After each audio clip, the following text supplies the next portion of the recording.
आज के इस व्याख्यान में मैं आपको मध्यकाल में संत मत परंपरा के प्रवर्तक कवि कबीर दास के बारे में जानकारी प्रदान करना चाहूँगा। आचार्य रामचंद्र शुक्ल ने जब हिंदी साहित्य के इतिहास का काल विभाजन किया था, तो इस काल विभाजन में पहले उन्होंने वीरगाथा काल को रखा था और वीरगाथा काल के विद्वानों ने कई नाम दिए थे। कोई आदिकाल बता रहा है, कोई सिद्ध सामंत, कोई चाण युग, कोई प्रारंभिक युग। तो इस प्रकार से जब इस काल का समापन हुआ तो आचार्य रामचंद्र शुक्ल ने इस काल का नाम रखा था भक्ति काल। और आचार्य शुक्ल जी ने इस काल की सीमा को भी संवत 1375 ईस्वी से लेकर 1700 विक्रम संवत तक माना है। अर्थात अगर इसी संवत को ईस्वी सन में देखेंगे तो इसकी ईस्वी है 1318 ईस्वी से लेकर के 1643 ईस्वी तक। तो ये हमारे यहाँ भक्ति काल था।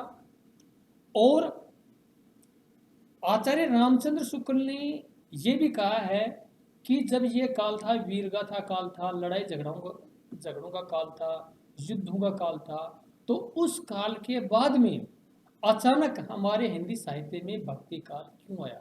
तो इसके संबंध में आचार्य रामचंद्र शुक्ल ने कहा है कि जब हिंदुस्तान पर मुस्लिम साम्राज्य का आधिपत्य था और ये मुस्लिम आक्रांता हिंदू जनता पर मनमाने अत्याचार करते थे, जैसे उनके सामने ही उनके मंदिरों को तोड़ा जाता था, मूर्तियों को तोड़ा जाता था, पूज्य पुरुषों का अपमान किया जाता था, और जो भी कोई तीर्थ यात्रा करता था तो उस पर कर देने के लिए बाध्य कर दिया गया था।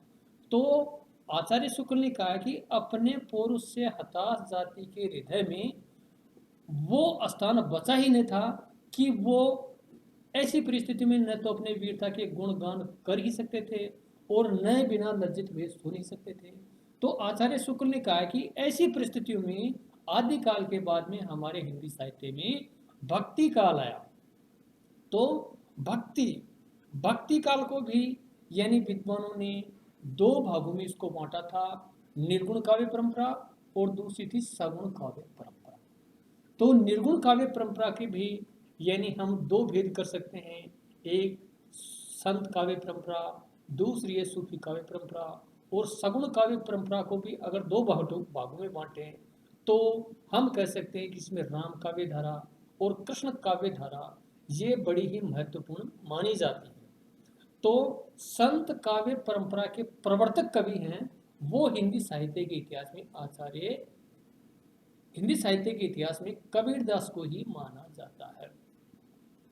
अब यह मानना पड़ेगा कि उत्तरी भारत में जब भक्ति आई तो इस भक्ति का प्रचार प्रसार किसने किया। तो इसके संबंध में हमारे हिंदी साहित्य में और अन्य ग्रंथ में इस बात का उल्लेख है, एक दोहा है कि भक्ति द्राविड़ उपजी लाए रामानंद, प्रकट किया कबीर ने सप्तद्वीप नवखंड। तो इस प्रकार से एक दोहा है जिसका आशय है कि भक्ति का सबसे पहले अगर हिंदुस्तान में जन्म हुआ है तो वो द्राविड़ यानी दक्षिण भारत में भक्ति का उदय हुआ।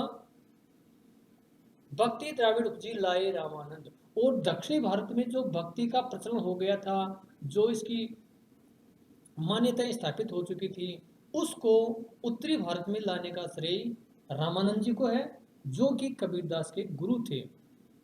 और इन्हीं के माध्यम से प्रकट किया कबीर ने सप्तद्वीप नवखंड। और इसी भक्ति परंपरा को कबीरदास ने सातों दिशाओं में और हर जगह इसको यानी व्याप्त या विद्यमान या प्रचार प्रसारित इसका किया। तो भक्ति द्राविड़ उपजी लाए रामानंद, प्रकट किया कबीर ने सप्तद्वीप नवखंड। तो इस प्रकार से उत्तरी भारत में इस भक्ति का प्रचार प्रसार करने वालों में महाकवि कबीरदास का बड़ा ही महत्वपूर्ण स्थान माना जाता है। अब इनका मत है संत मत, यानी संत कौन होते हैं। और संतों के माध्यम से भक्ति का किस प्रकार से प्रचार प्रसार हुआ था, तो इसकी एक लंबी परंपरा है। अब इस लंबी परंपरा के माध्यम से हम देखना चाहेंगे कि अभी मैंने बताया 1318 ईस्वी से लेकर के 1643 ईस्वी के काल में हमारे यहाँ पर ऐसी कौन सी परिस्थितियाँ थी, ऐसा हमारा कौन सा सामाजिक वातावरण था, राजनीतिक वातावरण था, धार्मिक वातावरण था, जिसके अधीन हमारे यहाँ भक्ति का उदय हुआ। तो थोड़ी सी मैं इस संबंध में यानी राजनीतिक बातें करना चाहूँगा कि इस काल में हमारे यहाँ पर मुसलमानों का साम्राज्य स्थापित हो चुका था और ये मुस्लिम जनता हिंदू जनता पर मनमाने अत्याचार किया करती थी। और इस काल में हमारा समाज था वो भी वर्ण व्यवस्था के अधीन था।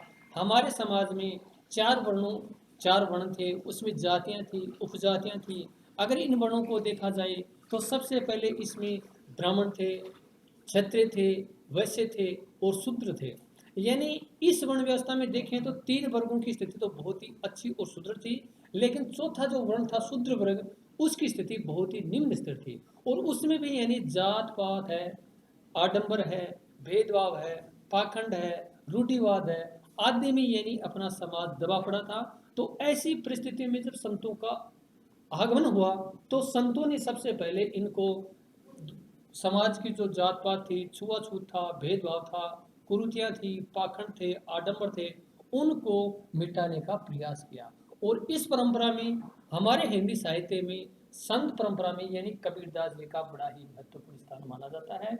इसके बाद में कबीरदास के बाद में इसके जो शिष्य हुए थे, धन्ना है, पीपा है, सैन है, रैदास है और अन्य जो लोग हुए थे, सेनापति है, पद्माकर है, इन लोगों ने भी यानी अपने संत मत का प्रचार प्रसार किया।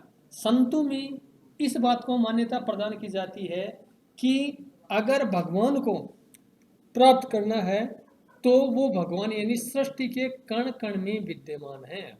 उस भगवान को ढूंढने की कहीं मंदिरों में, गुरुद्वारों में और मस्जिदों में जाने की जरूरत नहीं है। अगर कोई व्यक्ति सच्चे मन से भगवान को याद करेगा तो भगवान उस भक्त की रक्षा करने के लिए तत्पर रहते हैं। तो इन संतों का मत यही था कि हमारी रक्षा वो ही कर सकता है जो हम उनका अनुसरण करेंगे और सच्चे दिल से उसको पुकारेंगे तो वो हमारी रक्षा करेगा। तो इस प्रकार से मध्यकाल में धार्मिक भेदभाव था, यानी हमारे यहाँ पर हिंदू और मुसलमान थे, दोनों में झगड़ा हुआ करता था। धर्म को लेकर के वर्ण व्यवस्था विद्यमान थी, जात पात थी, छुआछूत थी, भेदभाव था, पाखंड, आडंबर इनका बोलबाला था। तो इन संत मत के प्रवर्तक कवियों ने इनको दूर करने का प्रयास किया।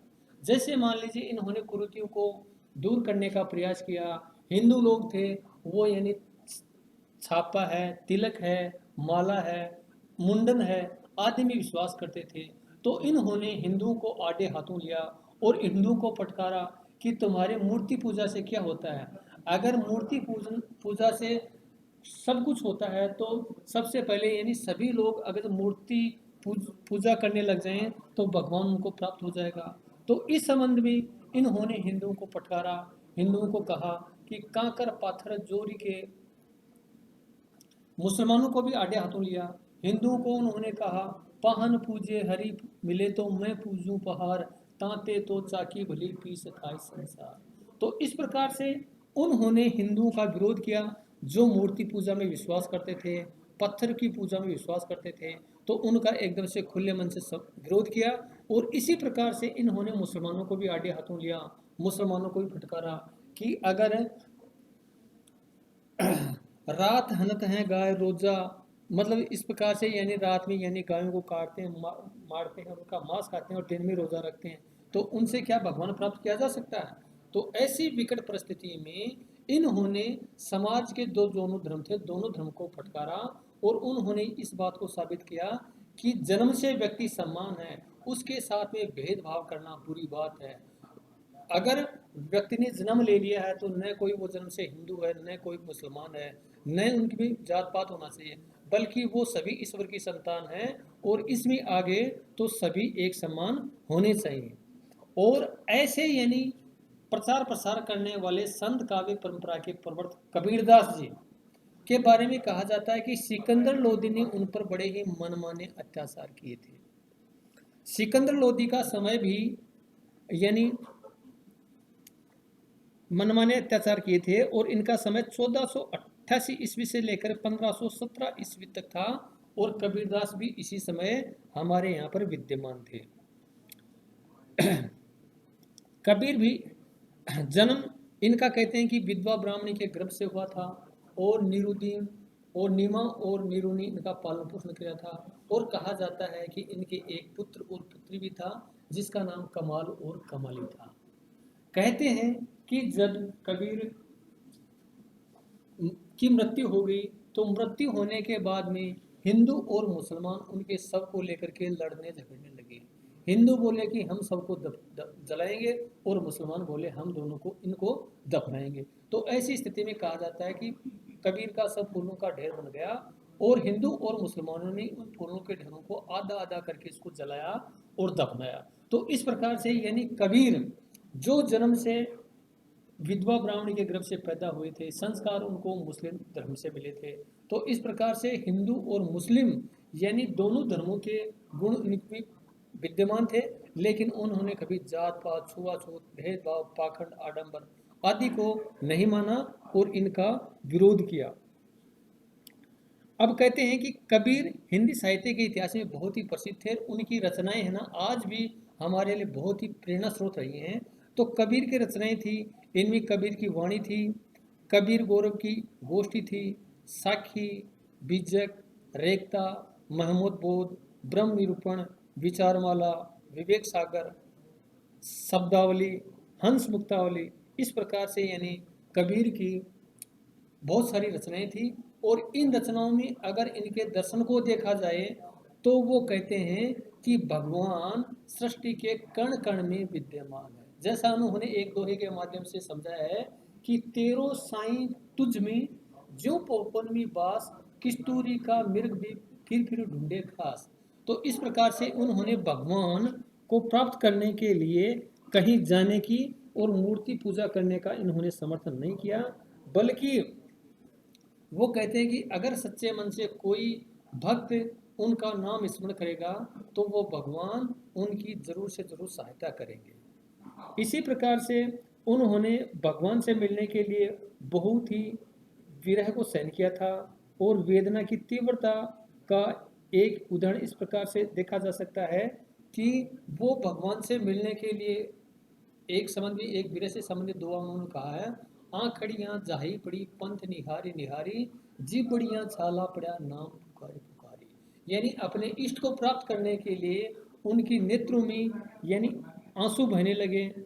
पंथ निहारी निहारी, उस भगवान का अनुसरण करने के लिए, आगमन के लिए इंतजार में, यानी वो सब कुछ थक चुके थे और उसका नाम पुकारते पुकारते यानी अपने जीवा में छाले पड़ गए थे, लेकिन फिर भी उन्होंने एक विरहिणी को रूप में अपने भगवान को याद किया।